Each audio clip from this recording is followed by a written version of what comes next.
Hello বন্ধুরা, কেমন আছো তোমরা সবাই? আশা করি অনেক অনেক ভালোই আছো।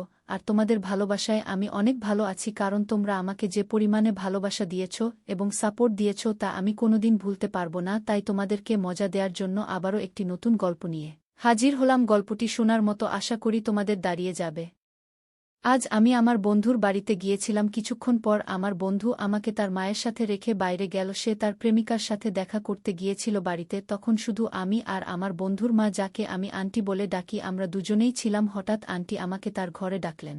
সেখানে যাওয়ার পর আমি তাকে কিছুটা অন্যরকম ভাবে দেখলাম। আমি অবাক হয়ে গেলাম, কারণ সেই মুহূর্তে তার আচরণ কিছুটা অপ্রত্যাশিত ছিল। তিনি আমাকে তার কাছে আসতে বললেন, আর তার কথাগুলো আমাকে আরও বেশি বিস্মিত করল। তিনি হেসে বললেন, এখন আমরা তো একা আছি, আমার ছেলে তার প্রেমিকার সাথে দেখা করতে গেছে। আমাদের এই সময়টা কিভাবে কাটানো উচিত? তার কথা শুনে আমি কিছুটা বিস্মিত হলাম। কথাগুলো শোনার পর আমার মনে নানা ভাবনা উকি দিতে লাগল। আন্টি নিজেই আমাকে প্রস্তাব দিয়েছিলেন, তাই আমি কিভাবে না করতে পারি? তাই আমি আন্টির পাশে বসলাম। তারপর আমি আন্টিকে, বন্ধুরা, আজকের গল্পটা অনেক বেশি স্পেশাল, তাই কেউ মিস করো না। আর দয়া করে গল্পগুলো ভালো লাগলে ভিডিওটি লাইক, শেয়ার এবং চ্যানেলটি সাবস্ক্রাইব করো প্লিজ। আমার নাম সুনীল। সম্প্রতি আমি একটি ডিগ্রি কলেজে ভর্তি হয়েছি। সেখানে আমার পরিচয় হয়েছিল কুণালের সাথে। ডিগ্রি কলেজে কুণালই ছিল আমার প্রথম বন্ধু। ভর্তি হওয়ার দিনেই তার সাথে দেখা হয় এবং খুব অল্প সময়ের মধ্যেই আমাদের গভীর বন্ধুত্ব হয়ে যায়। কুণাল খুবই আকর্ষণীয়, আর আমি বেশ শান্ত স্বভাবের ছিলাম। কুণালের মতো একজন আকর্ষণীয় ছেলের সাথে বন্ধুত্ব হওয়া আমার জন্য একটি বিশেষ ব্যাপার ছিল। খুব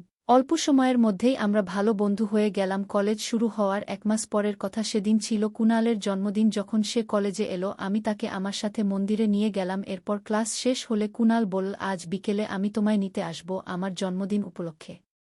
মা বাড়িতে অনেক সুস্বাদু খাবার তৈরি করেছেন, তাই আজ আমার বাড়িতে খেতে আসতেই হবে। আমার অনেক বন্ধু আছে, কিন্তু তোমার মতো বিশ্বস্ত কেউ নেই, তাই আমি চাই তুমি অবশ্যই আমার বাড়িতে এসো। কুণাল এর কথাগুলো শুনে আমি তার প্রস্তাবে রাজি হলাম, কারণ বন্ধুত্বের এই টান আমার মন ছুঁয়ে গিয়েছিল। তুমি তো সবসময় বাইরের খাবার খাও, বাড়ির খাবারের স্বাদ পাও না। আমার মায়ের রান্নায় খুবই স্বাদ। কুণাল তার মায়ের হাতের রান্নার প্রশংসা করছিল। সে আগেও অনেকবার তার জীবনের নানা কথা আমার সঙ্গে শেয়ার করেছে, তাই তার সম্পর্কে আমার অনেক কিছু জানা ছিল।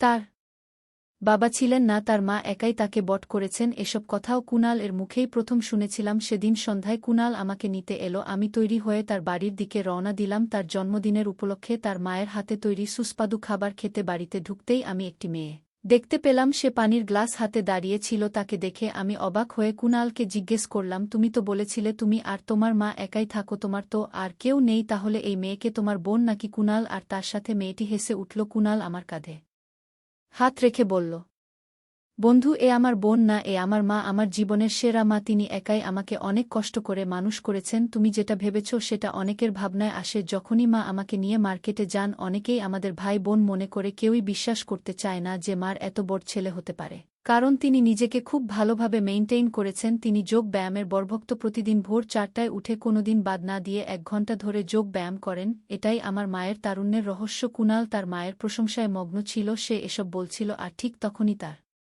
মা বললেন, কুণাল, তোমার বন্ধুকে এখানে বাইরে দাঁড় করিয়ে গল্প শোনাচ্ছ, ওকে ভেতরে ডেকে বসতে বলো। তারপর আন্টি আমাকে পানি দিলেন। কিছুক্ষণ পর আমরা খাবারের জন্য বসে পড়লাম। সত্যি বলতে আন্টির হাতের রান্নায় অদ্ভুত স্বাদ ছিল। তিনি কুণালের জন্মদিন উপলক্ষে শাহী পনির, হালুয়া, কচুরি সহ আরও অনেক পদ তৈরি করেছিলেন। যখন আমি তাদের বানানো শাহী পনির খেলাম, তখনই মনে মনে ঠিক করে ফেলেছিলাম, আজ আমি আদ্রষ্টা পুরি তো খেয়েই ছাড়ব।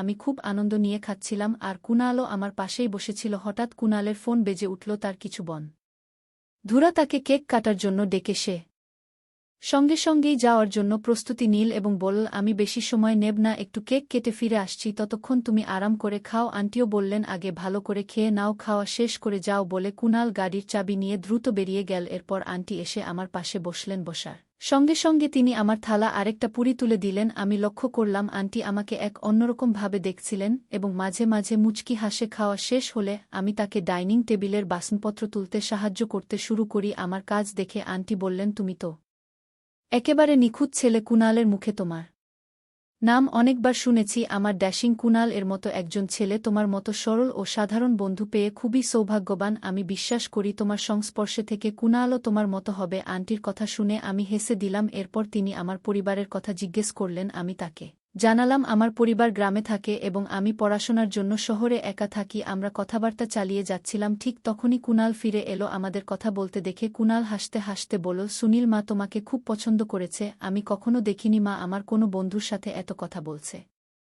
সাধারণত মা কাউকে বাড়ির দরজা পর্যন্ত আসতে দেয় না। কুনাল কথা বলে যাচ্ছিল আর আমি ঘড়িতে সময় দেখে মনে মনে ভাবছিলাম যে আমার যাওয়ার সময় হয়ে এসেছে। আমি কে বললাম, ভাই অনেক রাত হয়েছে, এবার আমাকে আমার রুমে ছেড়ে দাও। রওনা হওয়ার সময় আন্টি বললেন, সুনীল আবার এসো, আর পরের বার একটু বেশি সময় নিয়ে আসো।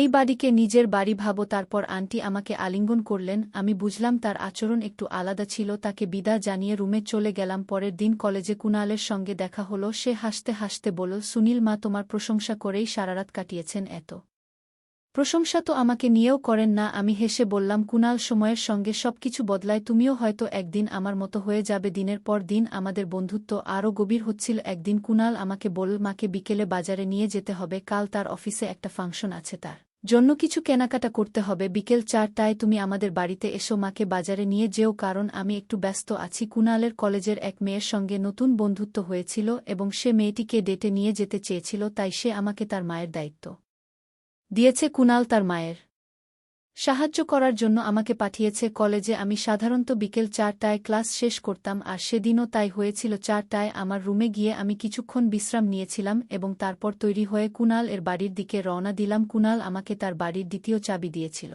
সে বলেছিল, যদি মা বাড়িতে না থাকেন তবে বাইরে অপেক্ষা না করে তুমি চাবি দিয়ে দরজা খুলে ভেতরে ঢুকে বসে থেকো। আমি তার বাড়িতে পৌঁছে দরজায় কড়া নাড়ালাম এবং কয়েকবার ডোরবেল বাজালাম, কিন্তু ভেতর থেকে কোনো সাড়া পেলাম না। এমনকি মনে হলো ডোরবেলটাও ঠিকমত কাজ করছে না। তখন আমি কুনালের দেওয়া দ্বিতীয় চাবি দিয়ে দরজার তালা খুলে ভেতরে প্রবেশ করলাম। ঘরে ঢুকে দেখলাম কেউ নেই, কিন্তু হঠাৎই একটা ঘর থেকে পানির শব্দ শোনা গেল। আমার মনে হলো যে হয়তো ঘরের কোনো নলের পানি অনবরত পড়ছে, পানির অপচয় যেন না হয়, তাই শব্দের উৎস খুঁজতে এগিয়ে গেলাম। শব্দের পিছু করতে করতে আমি একটি ঘরের সামনে এসে দাঁড়ালাম। বাথরুমের দিক থেকে হালকা পানির শব্দ শোনা যাচ্ছিল। দরজার কাছে এসে হাত বাড়াতেই দরজাটি খুলে গেল। সামনে তাকাতেই দেখি কুনালের মা দাঁড়িয়ে আছেন। তিনি পুরোপুরি ভেজা, তার ভেজা পোশাক এবং চুল থেকে জল গড়িয়ে ছিল। আমি যখন তার দিকে তাকালাম, তার সৌন্দর্যে এতটাই মুগ্ধ হয়ে পড়েছিলাম। হঠাৎ দরজার বন্ধ হওয়ার শব্দে আমি বাস্তবতায় ফিরে এলাম। বুঝতে পারলাম কুনালের মা আমাকে দেখে আবার বাথরুমের দরজা বন্ধ করেছেন।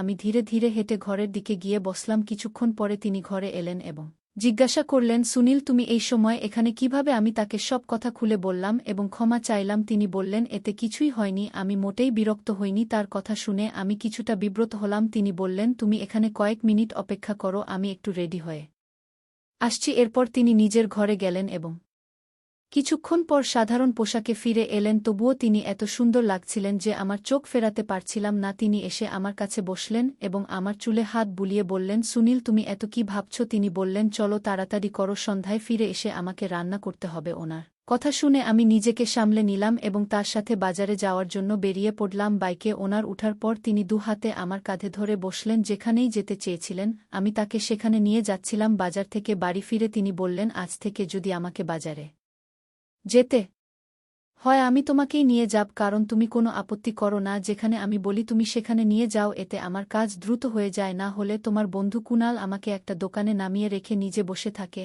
আর আমি পায়ে হেঁটে বাকিটা বাজার করতে হয়। কিন্তু তুমি তো সব ব্যাগও নিয়েছ, আমাকে গাড়িতে নিয়ে গেছ, এতে আমার অনেক সময় বেঁচে গেছে। তারপর তিনি মৃদু হেসে আমার গালে স্পর্শ করলেন এবং আমাকে প্রশংসা করলেন। সেটা তিনি স্বাভাবিকভাবে করেছিলেন নাকি তার মনে অন্য কিছু ছিল সেটা বোঝা আমার পক্ষে সম্ভব হয়নি, তবে ঘটনাটি আমার মনে গভীরভাবে দাগ কাটতে শুরু করল। আমি সেই ভাবনা মগ্ন ছিলাম। এদিকে তিনি নতুন শাড়ি পরে এসে আমার সামনে দাঁড়ালেন। আন্টি আমাকে জিজ্ঞেস করলেন, এই শাড়িতে আমি কেমন লাগছি? আমি বললাম, আন্টি আপনি তো দারুণ লাগছেন, তবে শাড়ির সামান্য একটা অংশ একটু ঢিলা মনে হচ্ছে। আমার কথা শুনে তিনি বললেন, সম্ভবত পিছনের ফিতে বাঁধা হয়নি। সুনীল, তুমি কি একটু সাহায্য করবে? আমি তাকে ফিতে বাঁধতে সাহায্য করলাম। কাজ শেষ করে সামনে দাঁড়িয়ে দেখলাম তিনি চোখ বন্ধ করে একদম শান্তভাবে দাঁড়িয়ে আছেন। আমি ডাকতেই তিনি চোখ খুলে মুচকি হেসে বললেন, কেমন লাগছে? আমি উত্তরে বললাম, আপনি সাধারণতই সুন্দর দেখতে।